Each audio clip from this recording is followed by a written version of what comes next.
C.S. Lewis was once quoted as saying when he converted and became a Christian, quote, "I didn't go to religion to make me happy. I always knew that a bottle of port would do that. If you want religion to make you feel really comfortable, I certainly do not recommend Christianity." We started last week a series that would carry us through the month of August and through the month of September, Lord willing, that we're entitling Uncomfortable.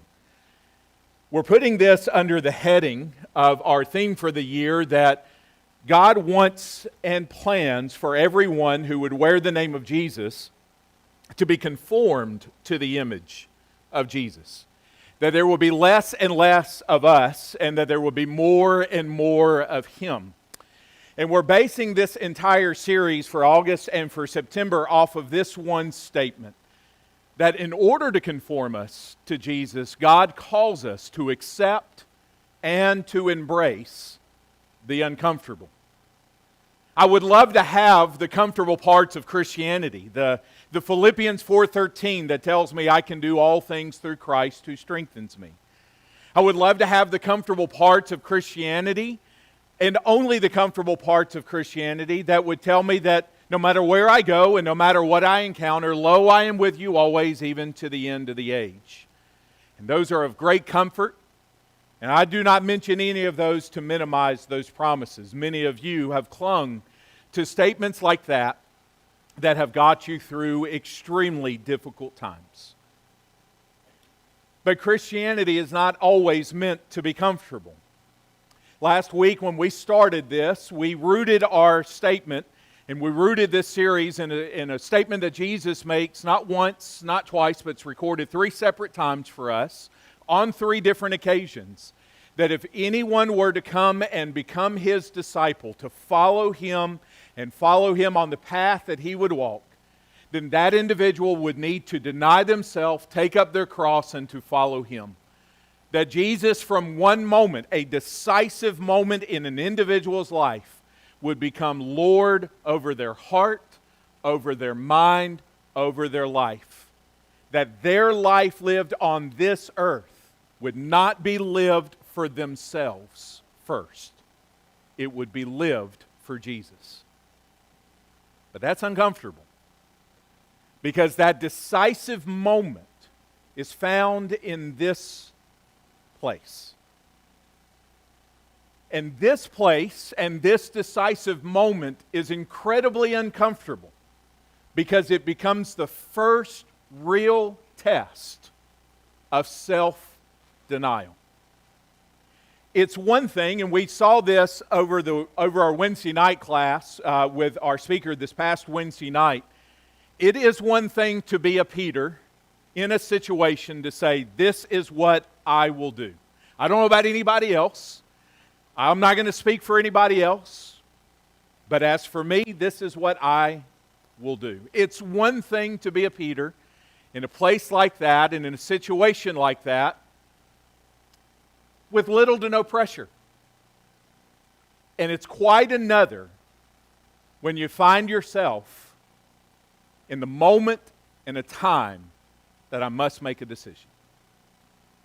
And not just make it and tell others I'm going to make it, but actually show others.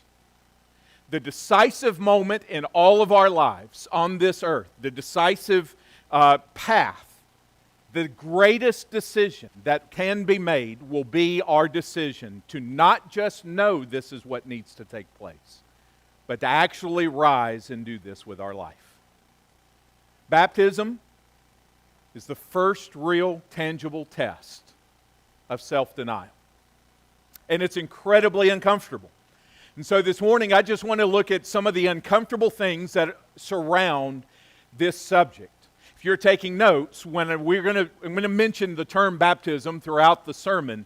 And when that's mentioned, I want you to think of it in terms of immersion. I know that many of us may come from different backgrounds and different places, but the Bible knows of only one type of baptism, and that is full immersion into water. So I want you to think of those synonymously as we go through this. The other thing I would like for you to think about is to take that introspection and to look at where you're at.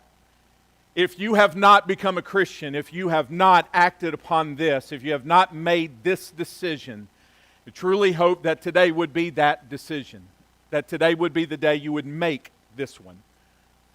If not that one, that at least you would make the decision to truly sit down with your spouse, with your family, with your friends, whomever it is that has been trying to sit down with you to study the subject of salvation and what God desires for you in your life. And for the majority of us, if we have already made the decision, I want you to walk with me through the sermon. But at the end, I would like for you to think about how this decision is being lived out within your life. How it has impacted the rest of your life from the moment you decided that that's what you would do. Now, before we talk about baptism in of itself, one of the things that we need to get comfortable with from an uncomfortable aspect is our American upbringing. We have learned since we were this high that anything that's good that's going to happen in our life, it's because we worked for it and because we earned it. We put forth the effort, we made the sacrifice, we put in the time, you get the picture. And in a lot of cases, that is correct. If we want the good grade in school, we're going to take the time to study. We're going to take the time to pay attention in class and take the note, and we're going to ask the questions, and we're going to take the test. And we're going to earn it. And even if our parents used a little bit of incentive, and maybe you'll get a certain amount of money for the good grade that you will earn or the chore that you will undertake, and at the very core of all of this, to the American mindset, is that we have learned from a very young age that we earn everything we get. And we have to get uncomfortable with this statement. We do not earn or work for our salvation. God is the one who's done all the work. God, and God only, is the one who put forth everything that is needed to make a discussion like this even possible. Romans chapter 8 and verse 3, this is what the Apostle Paul has to say in that chapter. We all know verse 1 where he speaks of the great reality of someone who has been baptized into Christ, that there is no condemnation for the one who is in Jesus and walking with Jesus every day. But then he tells us something in Romans chapter 8 and verse 3 that should make us as uncomfortable as possible, because this verse, and then so many others like it in the New Testament, the engine that makes salvation possible is God's love and God's grace and God's mercy. Notice what he says, that God has done. When's the last time you just sat with those three words? God has done. Ever since we were little, we have learned that I have done. And when something good happened, look at what you have done. Every Sunday on the first day of the week, we gather together to remember what God has done. God has done what the law, weakened by the flesh, could not do, says the apostle. By sending his own Son in the likeness of sinful flesh and for sin, God condemned sin in the flesh. And even though you don't see the words love or grace or mercy, here's how we know that those are the ones that are driving a verse like this, at the core of the truth and the reality of this. Because there are some of us in this room, and there are millions scattered across this world that are believing and living by a lie of the devil himself. God hates me. God is mad at me. God doesn't like me. God is done with me. God is through with me. God doesn't want anything good for me. It's the same lie, just worded in so many different ways. And if that is you, I would tell you here this morning what I've told someone earlier this week, two weeks ago. Look at what God has done for you. Look at what links the God of heaven and earth has done. You do not die for those that you hate. You do not go to these lengths of suffering and injustice for someone that you're mad at. You know what you do with people you're mad at? You ignore them. You give them the silent treatment at the least. And you go into an opposite side of the house at the worst. God does neither. God does not hate you. God is not mad at you. God is not looking to strike you down. And as a matter of fact, He's not even looking to strike down the worst person that woke up this morning. There's only one thing that God is eager to do. There's only one desire that moves Him to give us one more day, and that is to present an opportunity for anyone and everyone who is willing to hear with their ears and receive with their heart. I'm not mad at you. I want you to be saved. And what the apostle does is he lifts it up and says, look at what God has done. Look past the feelings and look past the lies and look past the confusion and look past of all of these other things and just simply see what God has done. See what He has done through His own Son. He's not mad with you. He's not angry with you. And He doesn't hate you. He doesn't hate anyone. Our God is a God full of love and grace and mercy. And I mention that because that is where we need to start. Any discussion does not start with us. It starts with Him. It has always started with Him. As someone mentioned in class, it is either about the devil or it's about God. It's all about God for the church. And it's all about God for you. But I also mention this because it's real easy to think of immersion, to think of baptism as a contradiction to love and to grace and to mercy. And it isn't. It isn't. Because that's the place where we meet God's love and where we meet God's mercy and where we meet God's grace. That's where we meet Jesus. This statement reminds me of one that I heard in a sermon several months ago. That you are more loved than you could possibly imagine at this moment. And the worst person in your life, the one that you think is so far gone, they're loved more than they can know at this moment. But there's another side of this coin, and this is something that we learned when we were going through the Gospel of Luke, that as much as we look at this and look at what God has done and what He has done through Jesus, we do need to remember this word right here. Because as much as it may be, in terms of God's love and God's grace and God's mercy, it is against the backdrop of that three-letter word. Because the other part of this, the other side of the gospel, as much as that I am loved, one of the great obstacles is that I actually think I'm a little bit better than what maybe the Bible may tell me.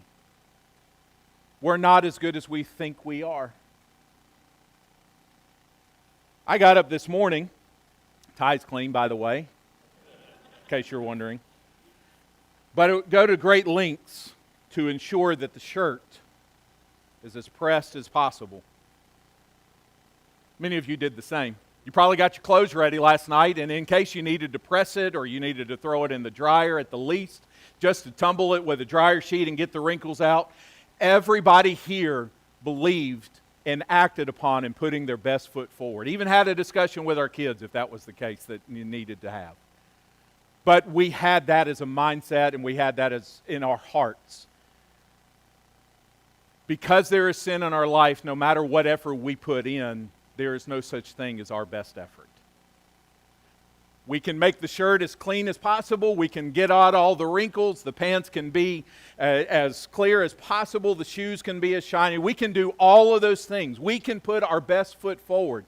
But spiritually speaking, because sin is existing in our lives, if that is the case, and if you're not in Jesus, sin is in your life, you're not as good as you may think you are. The hammer that hits this nail on the head is in Romans 3 and verse 10, that as it is written, none is righteous.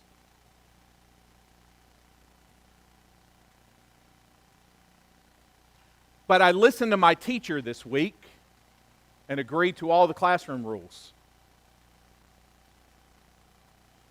I signed all the paperwork as a parent.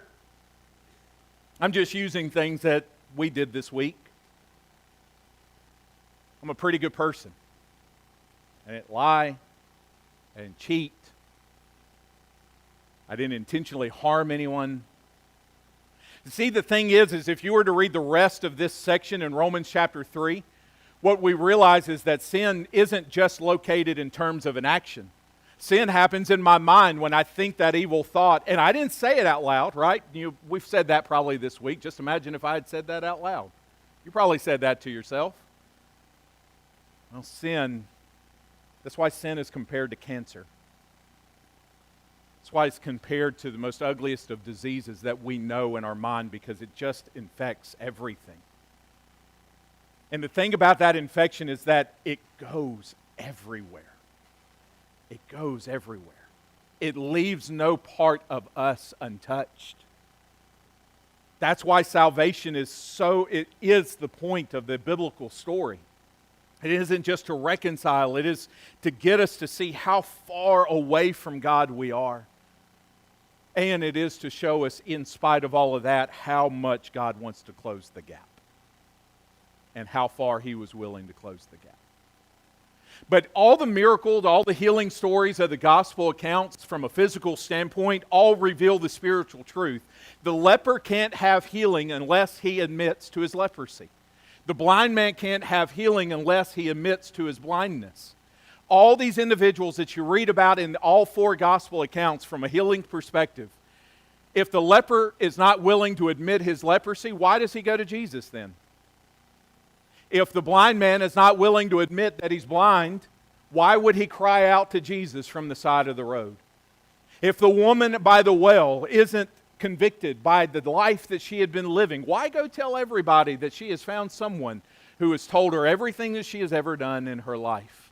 The list goes on and on and on. It's implied in all of that. And the first uncomfortable place in recognizing salvation outside of the grace and the mercy of love of God that shows me that I can't earn it, that there is still something that's got to be done. And on my end, the response is I got to admit that I have leprosy in my soul. I've got to admit that I have blindness in my soul. I've got to admit that I have these things, that I'm not as healthy and I'm not as good as my clothes are currently indicating. That quite honestly, I am a mess. I am a mess. And if you can't acknowledge that, God can do wonders with a mess. Which brings us to Jesus and the discussion of the waters of baptism and immersion. Because as much as we would admit all of that, admittance did not heal the leper. He had to admit it, but healing didn't come because he admitted it. The blind man had to admit it, but it didn't come because he admitted it. The leper was healed because Jesus touched him. The blind man was healed because Jesus touched him. You will only be healed when you are touched by Jesus, and the place in which that happens are the waters of baptism. So we're going to camp out here for just a few minutes and look at some uncomfortable statements that Jesus is going to make in a conversation with a man by the name of Nicodemus. That as this man, religious leader, who by all appearances should have everything together and doesn't, but still has enough to acknowledge that I need to come and have a conversation because this teacher, this Jesus, who we all are going to admit comes from God, because no one can do the things that he's doing if he's not from God. But I got a bunch of questions. And Jesus, being the one that just goes through everything, just jumps right to the heart of it. And he uses this language. And I want you to notice how uncomfortable this language can be.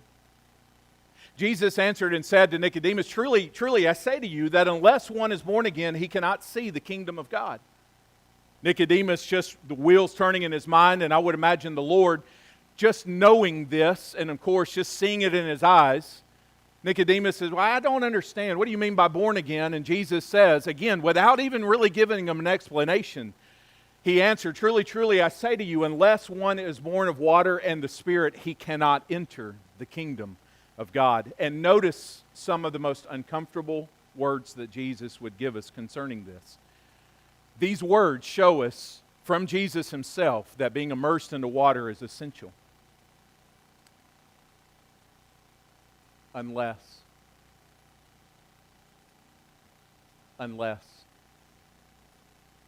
cannot.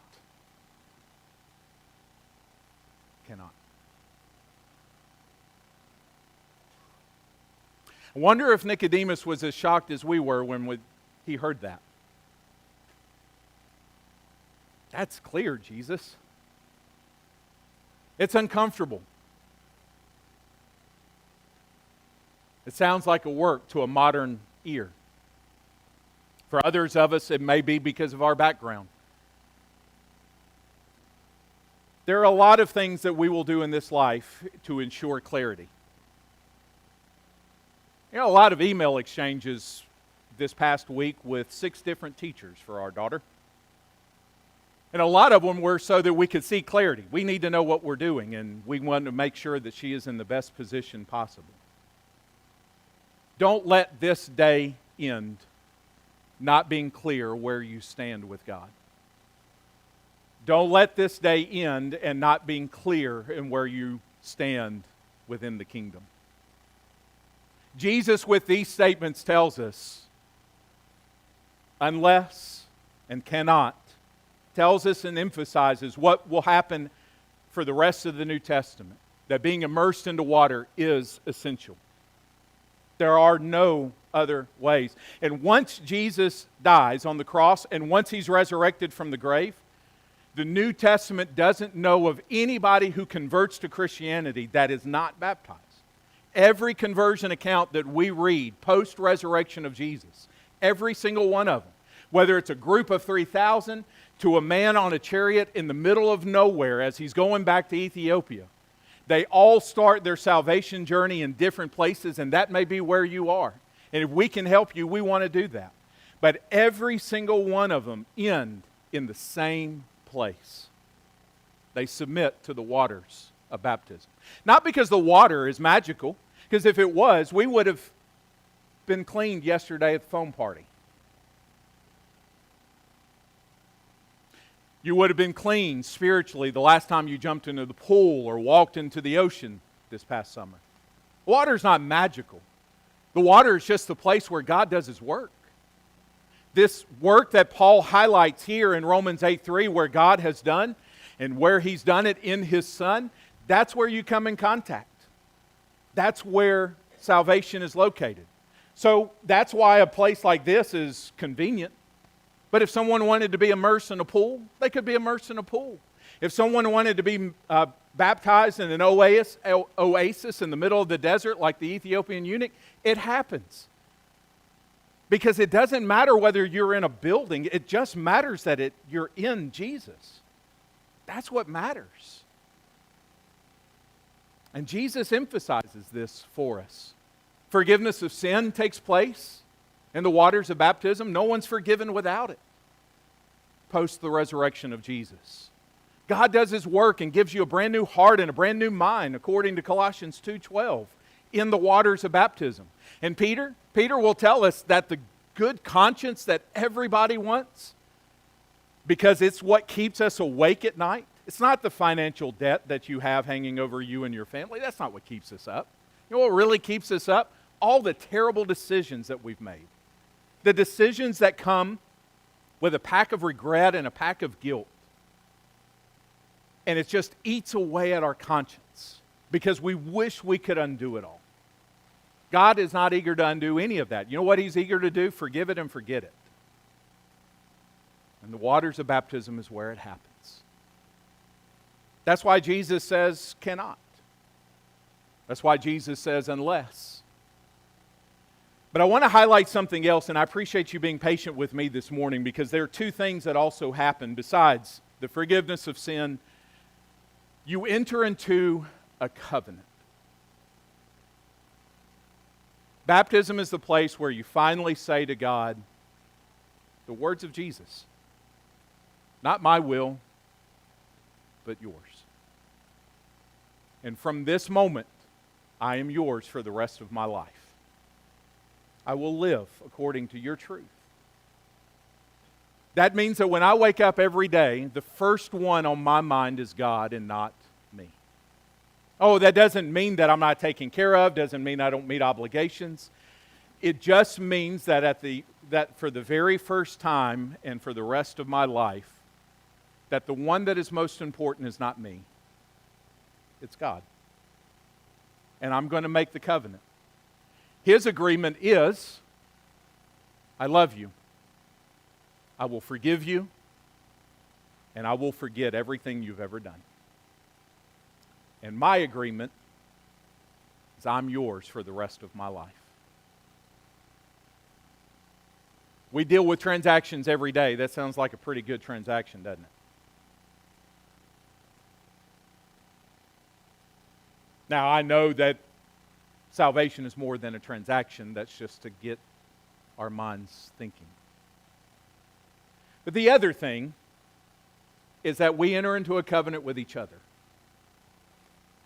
So it was read for us in Acts 2 and 37 and 38 that each and every one that was there listening to the Apostle Peter preach, they finally asked the question, what is it that we have to do? And Peter gives them the answer.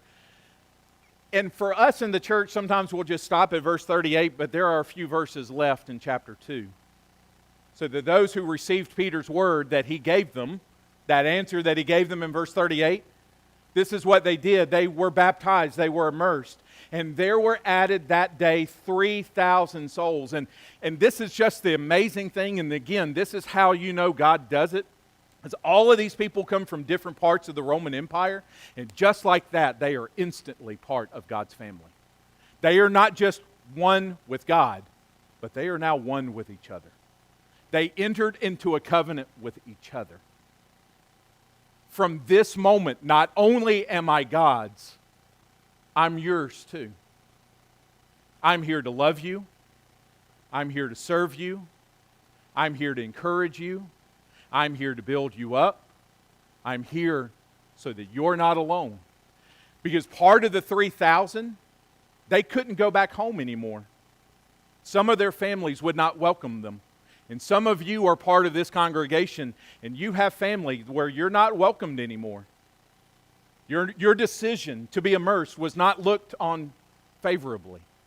But you have found among a group of people who are by no means perfect, you have found two commonalities. And if you're a guest, we want you to know this, that as a congregation, these are our two commonalities. We believe in Jesus Christ, and we came into the kingdom the same way. And we're committed to each other. So for the rest of the chapter, if you've ever noticed, the I's cease to exist. The me's cease to exist. The myself cease to exist. And you know what we see? They, themselves, all, together, there. But I'd like to make this as tangible as possible. You know what it means to be committed to each other? It means that when an 8-year-old is in a terrible accident, she's one of ours. And she needed a sippy cup because the hospital cup wasn't working. And you provided a sippy cup so she could have it. That's commitment. You know what commitment is to each other? There's nothing I can do for you while you're in CCU, but you have two brothers and a sister who are beside themselves because they're having to relive the trauma that you underwent 20-something years ago. So you know what I'll do? I'll sit with them in a waiting room because I'm committed to you. You know what we'll do? Because we didn't plan for it, but you know what we'll do? We'll organize a way in which we can buy crackers. Because who doesn't get tired of hospital food? You know what we'll do? We'll take care of those who are taking care of you while you're in the hospital. We don't know their names. We don't know their stories. But they're taking care of you because you're part of our family. We're going to take care of them. You know what you're going to do? You know what commitment is? Commitment is that you're going to get off of the long day of work, and before you go home to your earthly family, you go visit your spiritual family that's in the hospital. And before you go, you call me or you call one of the elders and you ask, what is it that I need to do in order to make this happen? And that's just what's right in front of me. That is the covenant that we agreed in. When we were immersed into the waters of baptism, God entered into a covenant with us, and we entered into the covenant with Him, and we did that with each other. So when you're hurting, I will hurt right next to you. And when you're celebrating, I will celebrate right next to you. And when your workplace, you're out of place at work, and you're uncomfortable at school, and you're having to make tough decisions, and you're being isolated from family or friends, or you're having to do whatever it is, you know what? You have a family within us because we all came into the kingdom the same way. All we are people who are forgiven. And the rest of our life, because we made that decisive moment, we are committed to each other. So if you need money, how much do you need? You need time? How much do you need? You need space? How much do you need? Because we're a they now. We're a themselves now. We're an all now. We are we because of Jesus. And because everybody here made the decision to rise and be baptized and wash away their sin. That's amazing, isn't it? So, where are you this morning? What decision needs to be made today? I'd say this, and this is for all of us who had acted upon this. As uncomfortable as all of this may be, you will find the most comfort on the other side of the waters of baptism. So if today's the day, we want to encourage you to take full advantage of grace and love and mercy. Be part of this family, having the words of Jesus echo into your ears and in your heart, that unless one is born again, he cannot enter into the kingdom of heaven. There's plenty of space, not just literally, but spiritually for you. This is how good our God is. This is what the first day of the week is all about. I am truly thankful for each and every one of you. If you have a need, why don't you come as we stand and sing?